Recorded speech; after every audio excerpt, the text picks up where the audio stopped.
and welcome to this week's episode of A Lost Cause. I'm Shawna. And I'm Annie. And today we are talking about the Tailies. Wah, wah, wah, wah. Yeah, so we'll explain our lack of enthusiasm as we go. But basically, as we talked about last week, the Tailies are the survivors of Flight 815 that were in the tail section of the plane because it kind of broke off in the air, and so two pieces of the plane kind of landed in different places. So we don't actually meet the Tailies until season 2. And so there's a lot of Tailies, but for today's episode, we're just going to focus on 3 of them. Ana Lucia, Libby, and Mr. Echo. There's also Bernard, who is Rose's husband, but we're going to save Bernard for The Rose and Bernard episode, yeah. So let's start with Ana Lucia. Oh, first we have to mention, this is our first podcast without her doing notes. So yeah, she's we're gonna forget try some to things. Wing it this week, so we'll she's see definitely how it gonna goes. forget some things, but just yeah, we'll just go with it. Might be some bloopers, but we're gonna try to be. There will probably be bloopers. Some, spontaneous. Yeah. So Ana Lucia, we talked about a bit in our Goodwin episodes. We're not going to repeat ourselves, but just give us a little bit of background on Ana Lucia's life before she came to Australia and why she was there. So she's kind of the Jack of the Tailies. Yeah. As in, she kind of makes herself the leader. She just takes charge of everything, and she's a pretty good leader. Mm-hmm. I mean, she's not bad, but she was a cop, a police officer, back in the real world. Yes, and something very bad happened. Yeah, so she got shot while pregnant, and so because of that, she has this weird thing for children, like she needs. When they crash, there's these 2 children. Do you remember their names? Emma. Yeah. Is it Zach? Yeah, good job. And she's very protective of the children because of that trauma that she went through. And the trauma really changed her life because she was like in a relationship with someone. They're going to have this baby together. She loses the baby, ended up breaking up with the guy, and then unfortunately is sort of on a vendetta to, get revenge, I guess, because they did find the suspect. And she was supposed to identify him in a lineup, is that right? And then, she made like, no, it's not him, or because she wanted to exact her own vengeance, right? Yes, and who could blame her? I'd also like to mention that in that same episode, in a flashback, there's this like couple that they have to help, and the woman's name is Shawna. So. Oh yeah, it's the only time my name appears on the whole show. Yeah, so now everybody in our family, except for my little sister Daisy, has a character. Yeah, so Ana Lucia's mother is actually, I think, her captain or her direct superior, and she knows what Ana Lucia did. So she pretty much, I think, takes her badge. She fires her, right? Yeah, fires her. Yeah. And so then Ana Lucia finds herself working airport security. Oh yeah, I forgot that. And then I believe that's how she meets Jack. No, someone else. Oh, Christian Shepherd. Yeah, Christian Shepherd. And that's why she's in Sydney, right? Is he hires her to go with him. And he, of course, is looking for Claire, which, that all becomes clear as things go on. But. Or should I say Claire? Yeah.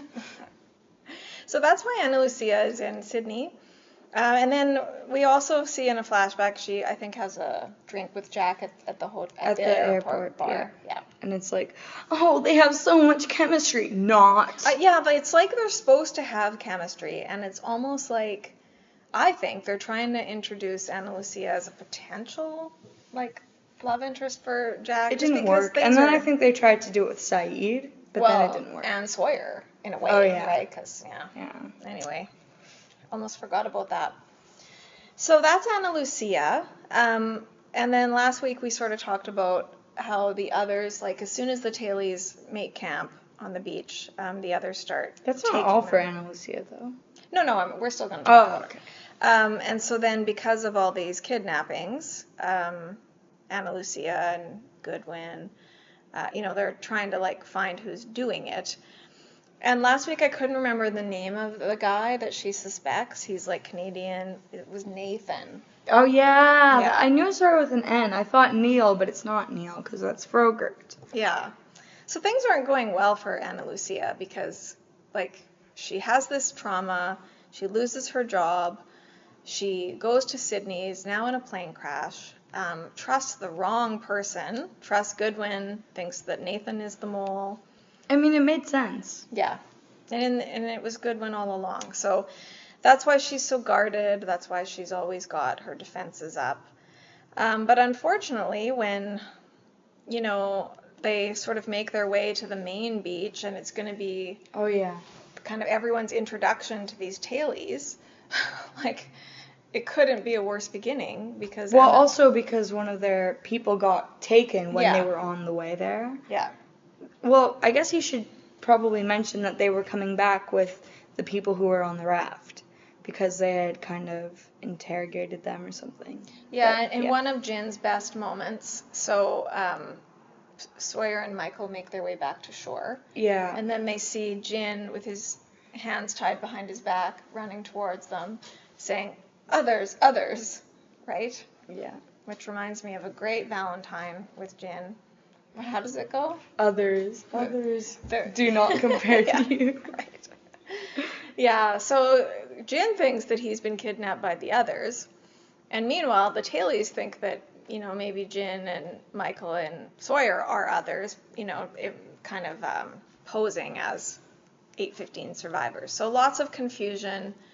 Eventually things get sorted out, and they're all going to go back to the main beach together, but on the way, Ana Lucia accidentally shoots and kills Shannon. So. And then, like, it's a big deal because then Saeed is gonna, like, kill Ana Lucia. Yeah. But then he's like, ugh, it's like the worst Saeed besides, like, killing a child, Saeed. It's like I have no, like, life left. Well, I think Saeed just realizes punishing Ana Lucia isn't going to bring Shannon back. It's not going to serve any purpose, and he's sort of tired of violence, right? Like, Is he? In that moment. Oh, yeah. See, I've actually kind of discovered a pattern with Saeed of, like, saying, I don't do that anymore, Yeah. and then the next episode, he's torturing someone. Yeah, he's, like, Hold, beating please. up, Henry Gale, or... That was weird. Probably just the others. Or fans trying to give their opinion. Stop, Joe. We don't want to call you. Just kidding. Yeah, so then Ana Lucia sort of is off on her own for a while. But then the rest of the Tailies kind of integrate into the society, and we'll sort of talk about them one at a time. Should we sort of pause and talk about Libby and Echo, or do we want to Yeah, I think we, like, talk about... I think what we should do is talk about every character up until they meet the other survivors, and then we can continue. Okay, sounds good. So that's sort of the background to Ana Lucia. Also, I should mention, she just loves this black tank top. Like, it's just, she wears it all the time. But, like, maybe she didn't pack that many clothes to go back. I know, but it just, there's a few little things about Ana Lucia that kind of get on my nerves. Okay, but let's move on. Understatement. Let's talk about Libby. All right, let's talk about Libby and my theory about Libby. So let's talk about Libby's backstory because there is none. There's a little bit. Like 1-2 scenes. Bits and pieces. Yeah. So I guess we'll just talk about. Yeah, I don't. Well, we don't know which one came first, but I'm guessing that. So in one of Hurley's flashbacks, he's at his mental hospital or whatever, and Libby is actually there. Yeah. Libby's there rocking the brown hair. Yeah, so we learn a little bit about Libby just a bit at a time. She is a psychologist, I guess. She was married to a man named David. They had a boat together, which is actually the boat that Desmond uses to travel across the Yeah, world. they meet in a coffee shop, and Desmond is just talking to her, and she's like, well, you can have my boat. And it's Because called her the husband Elizabeth. has passed away by then, right? Yes. Yeah. But we think that she was in the mental institute with Hurley and Dave because of just grief. You know, she was really struggling over grieving her husband. So that's sort of what we learn about her before. Yeah. There's lots of theories because she has no backstory. So I'll share some of those with you. So my favorite is my dad's theory. He made it himself, right? He didn't I think take he it. did, yeah. Yeah, so he has this theory that Dave is Libby's husband. Like Dave being Hurley's imaginary friend who makes Hurley suicidal and makes Hurley want to try to escape the place. There's a theory that Dave is Libby's it's David. husband. Because remember, like, Hurley can see dead people. Mm-hmm. So at first we are to believe, well, first we think Dave's real, right? Because he just seems to be another patient. And then there's this really good scene where, like, the doctor is showing Hurley a picture, and we see them take the picture that Hurley's got his arm around Dave. But in the picture, there's nobody there. So it's like, oh, you're seeing things. This person never existed. But because Hurley does see dead people, you know, maybe that was David, because this would explain how Dave can make an appearance on the island, right? Because we know that the man in black, it seems the rule is he can only sort of inhabit or take the form of a person who's on the island. But I think maybe I just think that it's because she might have had something that belonged to him. Or like his ashes or something. Yeah, something like that. I think it's really just something like that because that's... Some kind of personal belonging would be enough. Yeah. Because like it's pretty. I don't know. It doesn't. I don't really like the theory that Hurley's just insane. I didn't really like that. Because I think it's like a pretty good guess that Dave is the man in black on the island, like because he wants Hurley to jump off this cliff and hurt himself, you know, and he starts kind of planting all these seeds of doubt, like, oh, this is just like a dream, or none of this is real, and so he seems like, oh, it's the man in black, but how could he take Dave's form if Dave isn't real and if Dave was never on the island? So that does sort of offer a bit of an explanation. So it's an interesting theory for sure. Yeah. Another theory that I'm not really a big fan of. There's lots of theories about who she is. But like she has to be someone else. Yeah, so there's the theory that she's Annie because, and it kind of connects to the theory that Radzinski is Leonard. So if you get off the island, something happens to your brain and you need to go to the mental hospital, which is like a good theory, but it's probably not true. Can I just say why I don't believe that theory? Because as we're going to discuss coming up, Michael ends up shooting Libby. If Libby was Annie, like Ben would have had his eye on her, would know all about her. She would have been on the list. Like he would have taken great pains to protect her. And like Ben doesn't really seem to care. Like that Michael killed Anna Lucia and Libby. You know, he makes it clear, well, I didn't tell you to do that. Like, but he's not upset about it either. Yeah. So that's why it doesn't make sense, because if she was Annie, like Ben would know, right? Like he has his ways. Unless it was just some really good witness protection and like, yeah, Ben wasn't aware of it. But I don't think that's very likely. Seem very accurate.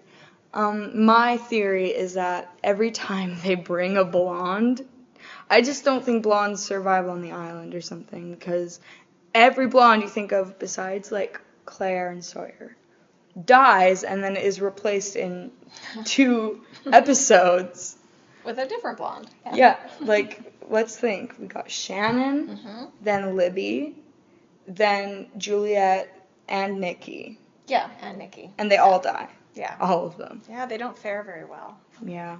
Just like only children are like the only people on the island. Yeah, it's true. Yeah, lots of only children. But let's talk about Libby. Well, or is that's good? That's the backstory? Or? Well, we should mention that she develops a very nice relationship with Hurley. Yeah, they're and like they start gonna off have as friends. Yeah. And then it's really cute actually. Like they're gonna go for their first date. And then she was gonna go get some blankets from the hatch, and then Michael showed up and shot Libby and Ana Lucia to free Henry Gale. Yeah. Yeah, it is really sad, and we find out, like, not on the show, but just behind the scenes and stuff, that the actresses who played Ana Lucia and Libby both got DUIs. Like, a lot of cast members got arrested for drinking and driving on the island, on Hawaii. Really? Like, was it just them, or was it more? I thought there were more. Like, I'd have to do some fact checking, but it was like shortly after they were arrested, and I think they may have even been together, that they were both kind of written off the show because they were killed off. But I don't think that's the real reason. And we can talk about this a bit more, but like, I just think that Ana Lucia wasn't really working as a character. You know, she served kind of an important purpose in terms of interrogating Henry Gale, and like, but we do have sympathy for Ana Lucia, but that doesn't make her likable. Just because you have sympathy for her, like, she's just not a likable character. And I mean, there's other characters that are kind of like prickly and stuff, but like they have their moments, you know, like they have a good line here or there, or they sort of make you laugh or have a really good scene. But like, I can't think of a great Ana Lucia moment. I mean, that scene with like the balloon is pretty good when they find the balloon, but that's not really her. It's not really showcasing her though. Yeah. Well, let's talk then about Mr. Echo. Yeah, I don't really have much to say about him because I don't really know a lot about him. I think he's got a very interesting backstory. So we see him in, I think it's Nigeria. Yeah, I think so. Up. And when he was a boy, so it's him and his younger brother Yemi. And young Yemi looks exactly like this kid on the bus. Oh, it's really? Crazy. Wow. Fate or coincidence, hey? Yeah.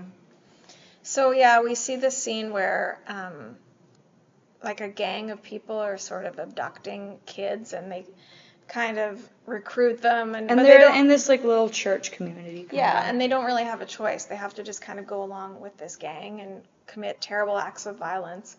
So they actually are going to take Yemi. And what is it? Like, Yemi's they try to make him shoot this guy. Yeah, right. Oops. And so, in a sacrificial act, being his protective big brother, Echo does it. I think I would do that too. Yeah. And what's the significance of the cross necklace? It's Yemi's necklace, but then he takes it? No, I think it used to be Echo's, and then Yemi takes it because it's like he can't wear it anymore. He can't wear it anymore. Yeah. Which isn't really fair because, I mean, it's not my place to judge. It would be God's place to judge if this was real. Right. But, you know, he did it so that his brother wouldn't have to live that life and would be able to stay safe.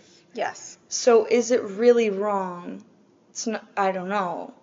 Like, I think there is an argument that it's another sort of Christ figure moment, because Echo is literally kind of taking the sin upon himself. Like, so instead of, you know, Jesus dying for our sins and sort of bearing our sins, it's like Echo sort of commits the sins on so that Yemi doesn't have to. But one might argue saying that, like, it was his decision to be like, okay, I'll do this. Because he stayed with them. Yeah, he stayed with them. He continued committing crimes. Yeah, and so Yemi is spared. This life of crime, grows up to become a priest, And meanwhile, Echo is a criminal, right? And he kind of Yeah. ends up being a sort of a leader. So that's where it's like, okay, that's not okay.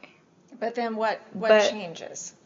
Well, I don't remember. What does change? So, there's like, it's sort of the organized crime, I guess, that we see in Nigeria.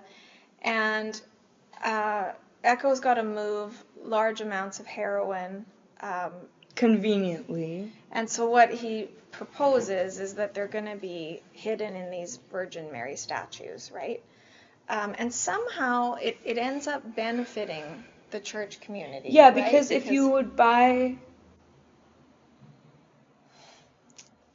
Because Am I getting mixed up? Because there's also a storyline with the vaccines, right? And it's like... Yeah, maybe they're related. I don't know. That because they're doing this and going along with it, like they get protected from the crime lords. I think They get that's medicine it. and vaccines, and so Yemi like we don't know, okay? Don't quote us. But Yemi being sort of like very kind of black and white, right and wrong, is like, nope, like I'm not even going to participate in this at all. Right, and then the thing is, like, they want to be signed as priests by Yemi so that they can use the plane to go. And transport as all missionaries. these Virgin Mary statues. And so Yemi ends up, it's supposed to be like Echo disguised as a priest taking the plane. How does it end up being Yemi on the plane? Well, he got shot, I think. And then, gets And in then the plane. they put him in the plane for some reason. Yeah. I don't know. It was a weird scene.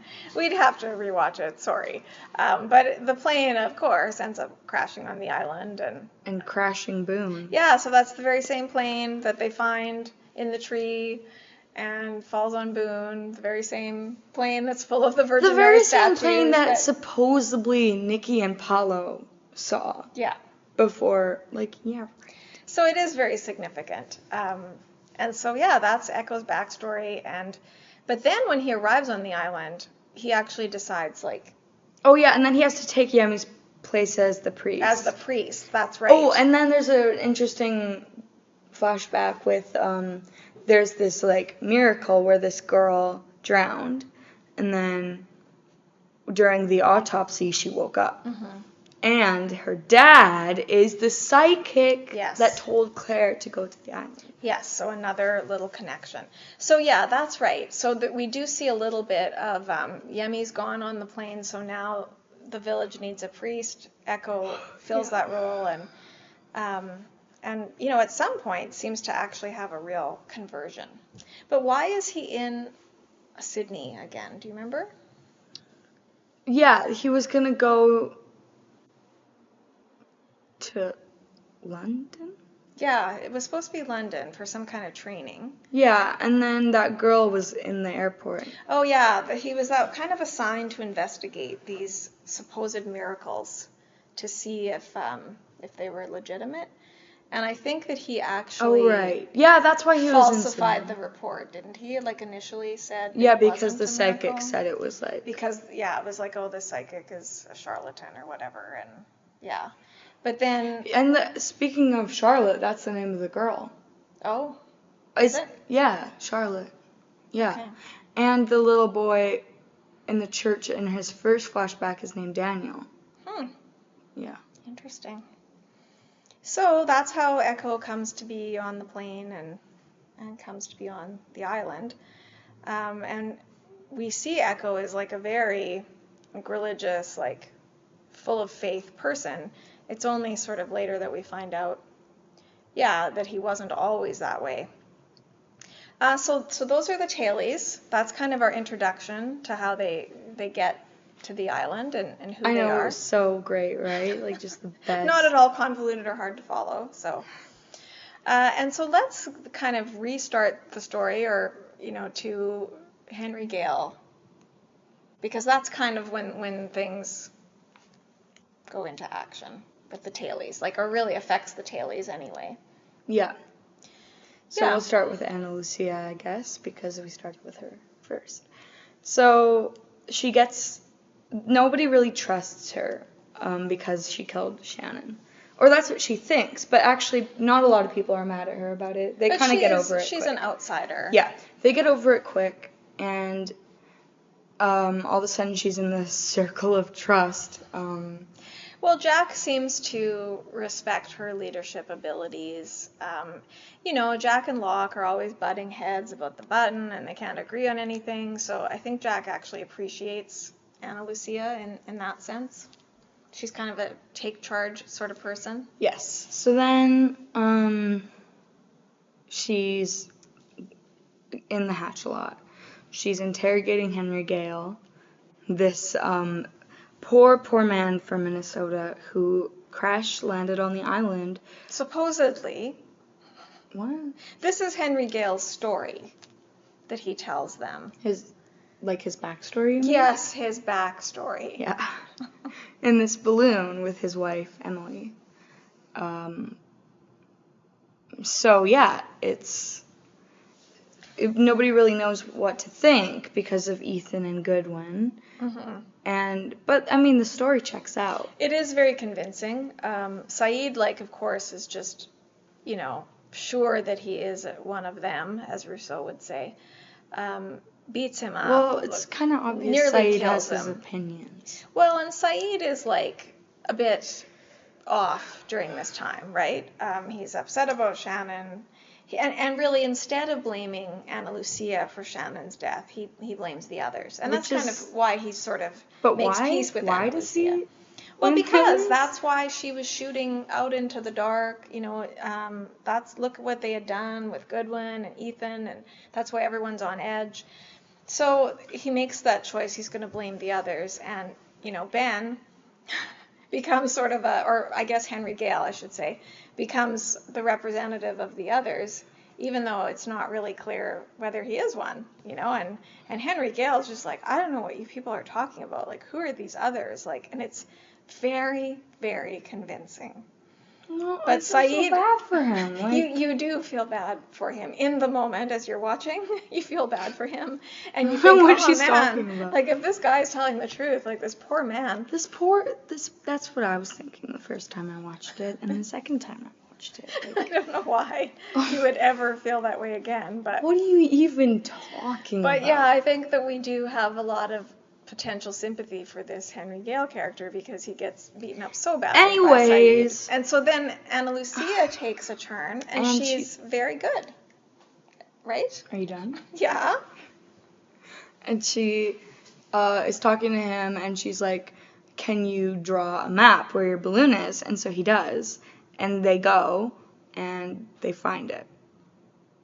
And so it seems like he's telling the truth, right? But then, meanwhile, in the hatch, Henry Gale's talking to Locke and Jack. Yeah. Yeah.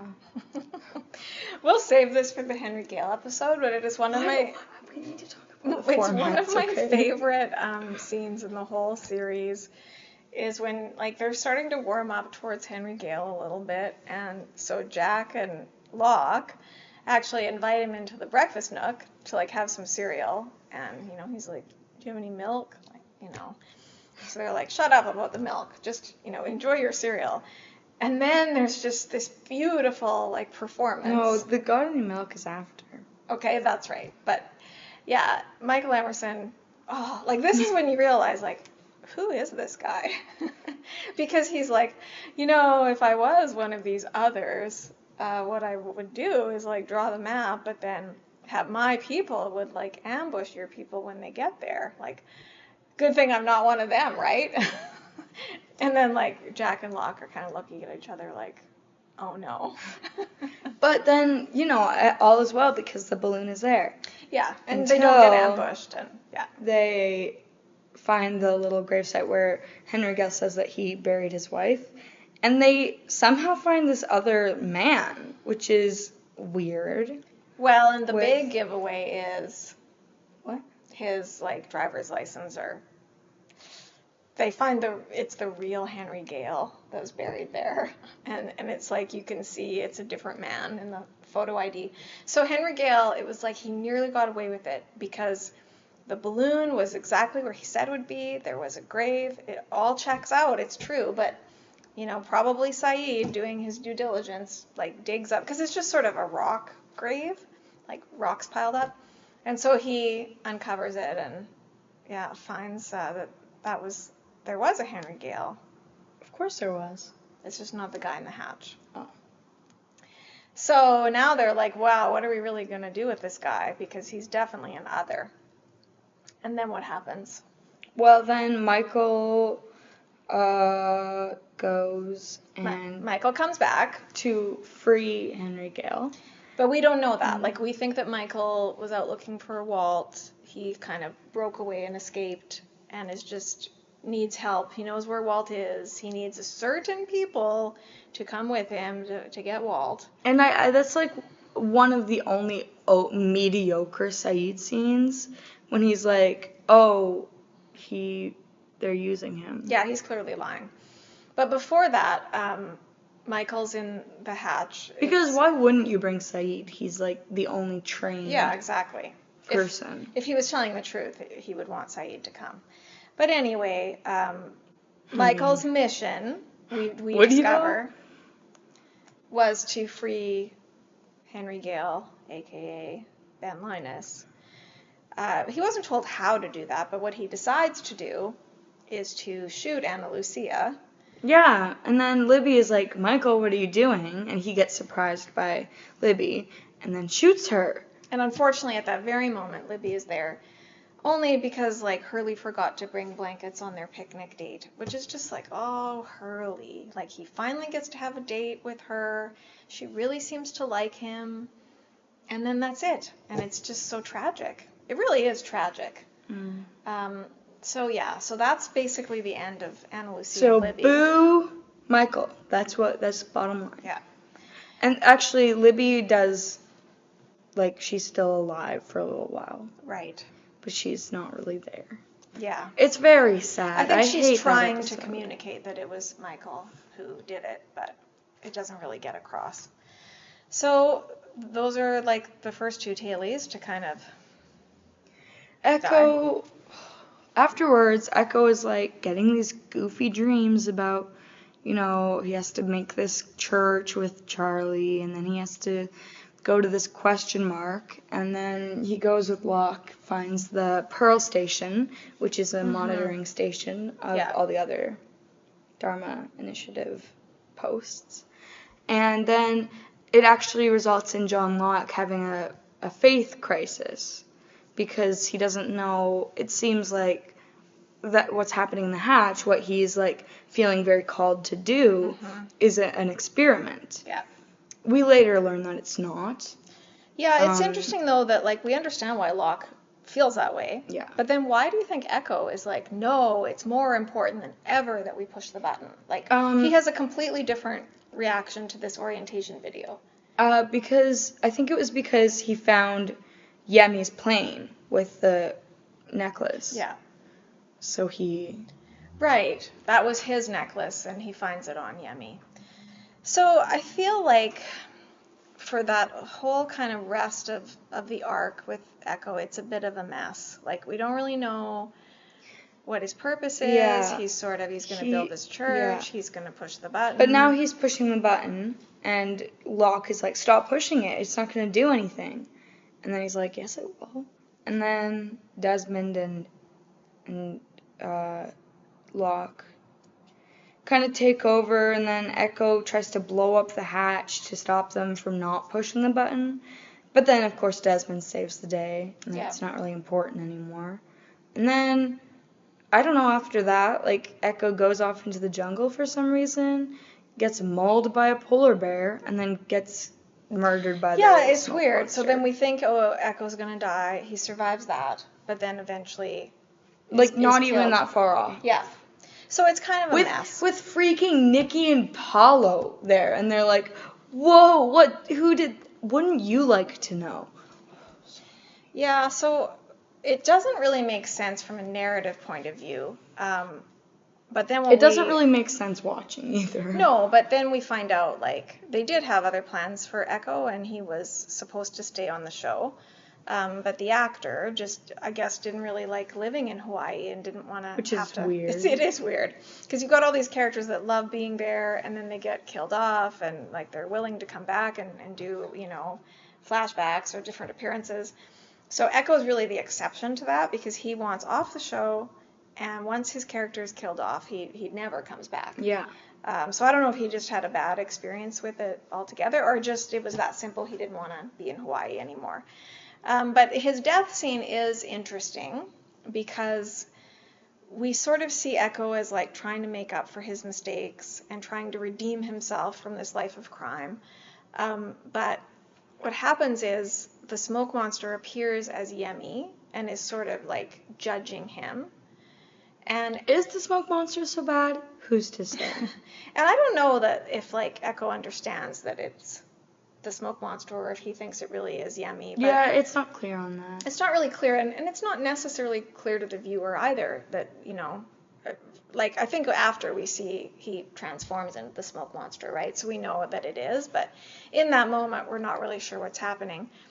But basically, Echo kind of does like a flip and is like, you know what? Like, I'm not sorry. Like, I didn't really do anything wrong. Like, I took your place, and it's only because of me that you got to have this virtuous life of righteousness.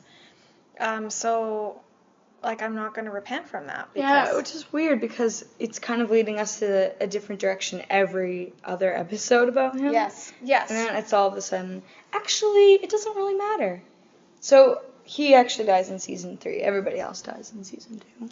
But it is an interesting question, I think. Like, even theologically, you were saying only God can judge. But, that is that not the more Christ-like thing that Echo did, that he sort of sacrificed himself and took on someone else's sins?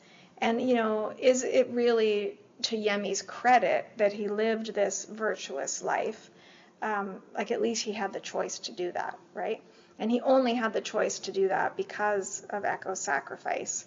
But for their whole lives, it's sort of this like, oh, Yemi's the good one and Echo's the bad one. Yeah. And is that really fair? No, it's not. But, like, you would feel bad about the sins that you've committed further after that. But they do sort of make it seem like he didn't really have much choice the whole way through. But he kind of did, though. But wasn't it that if he didn't participate, like, they wouldn't keep protecting the village and the church? So even in the bad things he was doing, it was always sort of for Yemi's benefit. So who's to say? Who's to say? Interesting questions. But basically that's the end of Echo. And that's the end of those Tailies anyway. We still have Sideways and the Flash Forward. Well, we see Libby again in some flashbacks, I think, after she dies. She also is sort of haunting Michael as well. Yeah, she's haunting Michael, and then... Yeah, she's just haunting Michael. I was getting mixed up because I thought that Hurley saw her, but no. No, yeah, that's too bad. Like, we see that Hurley's, like, talking to Charlie. Mm-hmm. He's apparently playing chess with Echo, but we don't actually see him. Ana Lucia. Yeah, that's what I was going to talk about.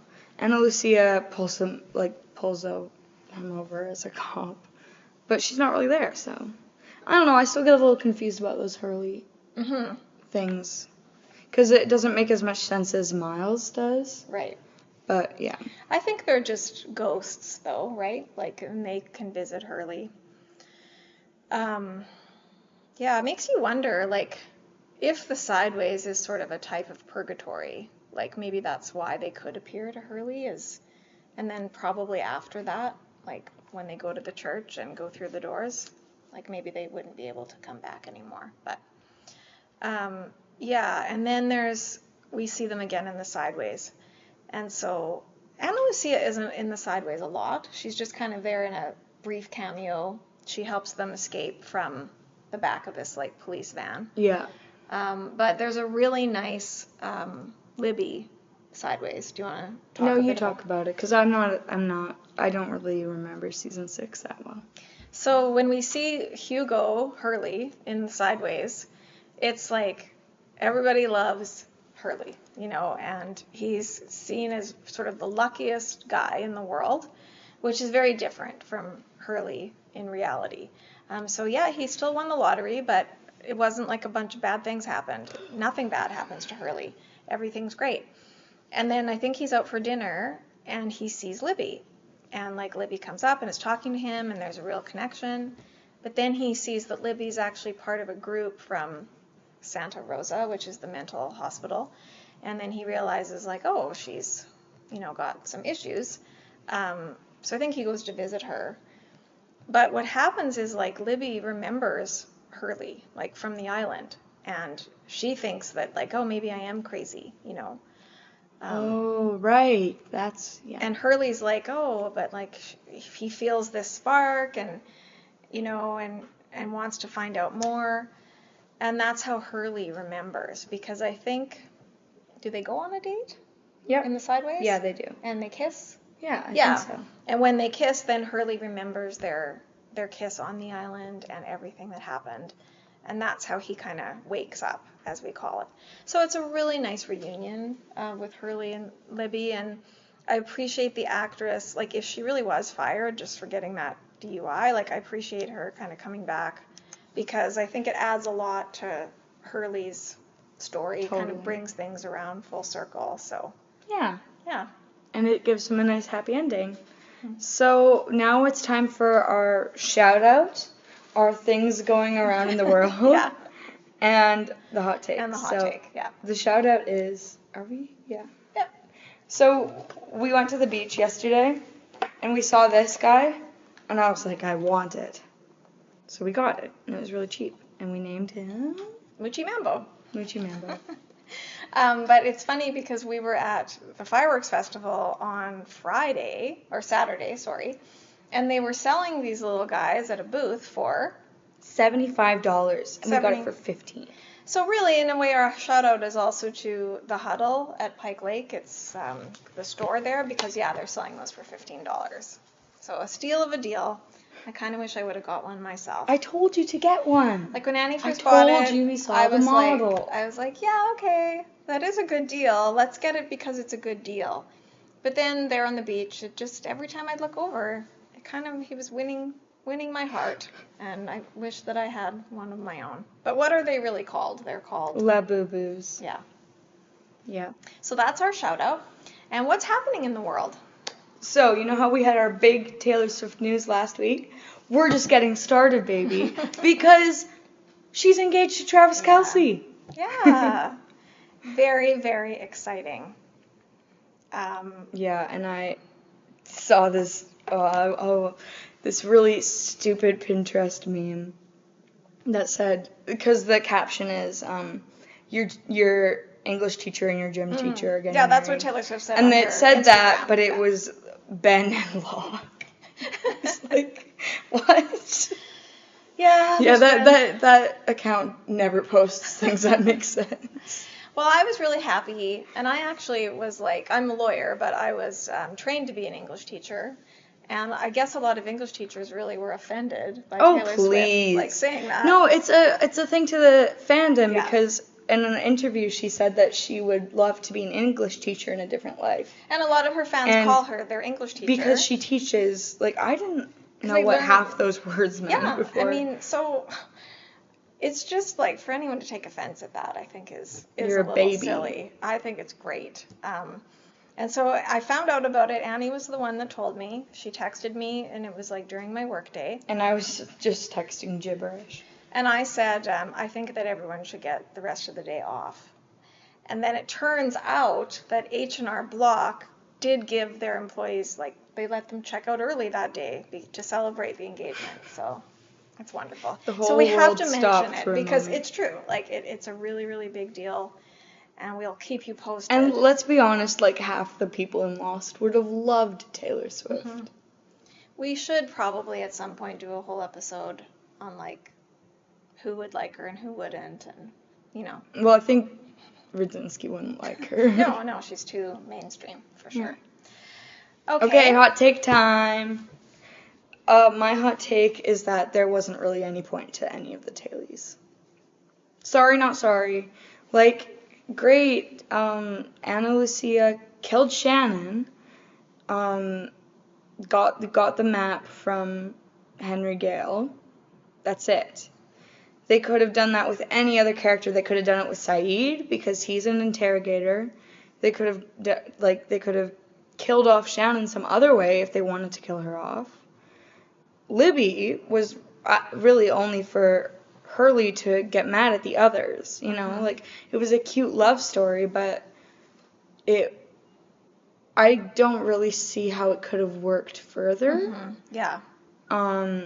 Which is sad, but I just don't, I couldn't see them just being a couple on being the a couple, and if they were a couple, I wouldn't want to see them argue, because that's what they always do with, like, couples who, when the fans get bored, they need some conflict. And Echo was just, I don't really know what that was about. I think they really wanted him to be another faith factor, but it didn't work out.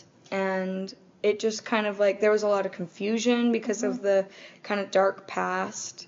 And is he changed? Is he good now? Is he not good now? Is he worse? Is he better? So my hot take is that they weren't all that great. Bernard's great, though. Yeah, I would agree with Annie that it sort of didn't work out. I think it just didn't work out. Yeah, and then, like, the other children who get taken by the others, which probably would be me if I were on the island, they, like, never get brought up again. They come back in season 6, but they're probably dead, actually, by the end. Well, I don't know about that. Well, because Saeed and the smoke monster go savage and start killing her. Yeah, that's sort of an open question, what happens to I mean, obviously, he's got no problem harming children. Yes.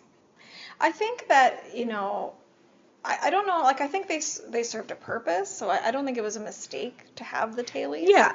But it's just, in the long run, it didn't work out, and so they had to kind of abort the whole thing, because Ana Lucia just wasn't likable or charismatic enough to kind of continue. I agree that Libby's purpose was to really just have this tragedy in Hurley's life and motivate him, because, you know, Hurley is so forgiving and loving and accepting. Like, he needed to be mad at Michael, he needed to be mad at the others, and that's partly why he agrees to go along with Michael, right? And then Echo, I think, like, there were some really interesting ideas there, but it just didn't pan out, and they really seemed to kind of not be able to make up their minds in terms of what they wanted Echo to be or what the point of it was, you know? And then it was sort of, they had to do this quick exit, and it really didn't wrap up very, very well or very neatly. Anyway, yeah, so the Tailies, like, that's why we weren't very excited about this episode, because they just didn't really work out very well, and it's not Lost's most shining moment. However, the one Tailie that does kind of make it and becomes a regular cast member is Bernard. And he'll have his day in the sun as well. Yeah. Moment in the sun is the same. Yeah, I think it could be a day, because, you know, I was like, well, whatever, we'll save this, but... Okay. But I was, you know, when, like, you're watching the show and you're like, oh, I can't wait for this to happen. Like, you can't wait for Alex and Rousseau to be reunited.